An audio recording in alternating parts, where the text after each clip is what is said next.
And I began music when I was very young. I was 6, 7 years old. So more than 65 years I've been thinking.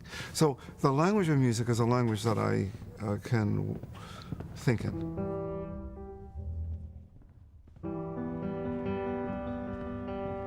I began first by playing.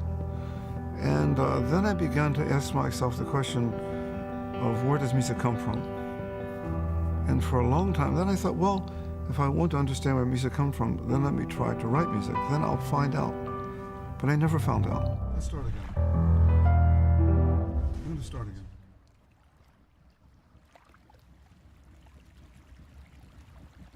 So 50 years later, I realized I didn't know the answer. Then I understood that I was asking the wrong question. The question really is not where music comes from, but what music is. And I'm now playing with this idea of music as a kind of exchange, as the way that we talk to each other. It's a language with which we communicate with other human beings. If there was no one listening to us, there would be no reason for music. So for me, the transaction between the composer and the player and the person listening is a complete cycle.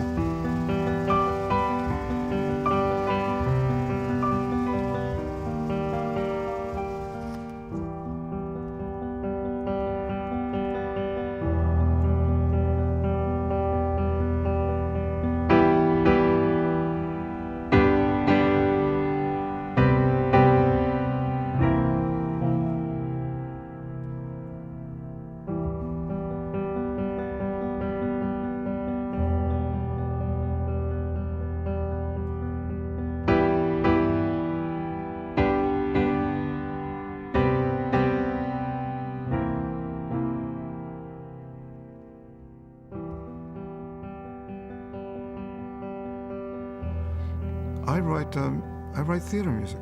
I'm a theater composer. Now what that means is that the inspiration for the music comes from my association with other elements like movement, text, image, and then music.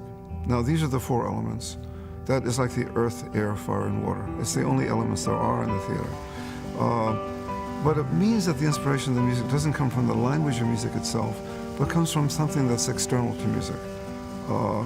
And that's a very interesting difference between composers.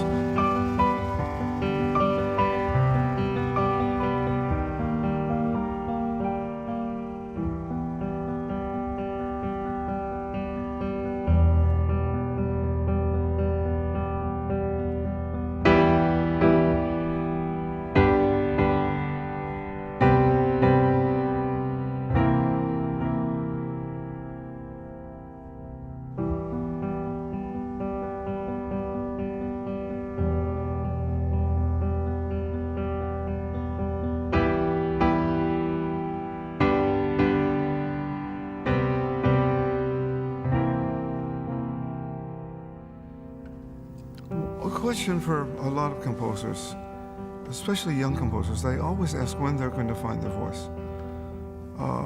And there's a certain kind of anxiety about that for a young composer. And in fact, most people will find a voice. If you are spending time actually writing music and thinking about music, it comes. But that's not the real question.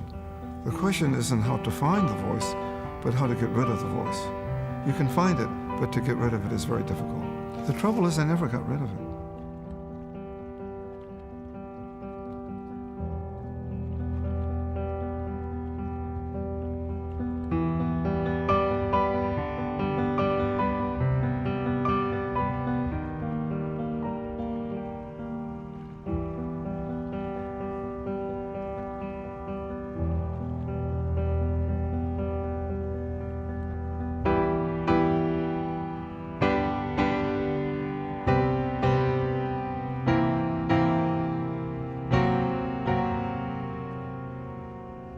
If you listen to the music I wrote in '76 and you listen to the music I'm writing now, they sound very different.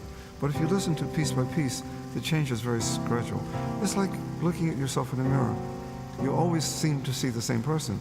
Eventually that person will be getting older. It won't be the young woman of 12 or 14 or 16 or 20 or 25. But when that moment of awareness comes, you suddenly realize, oh, that's happened. But to be aware of it is almost impossible.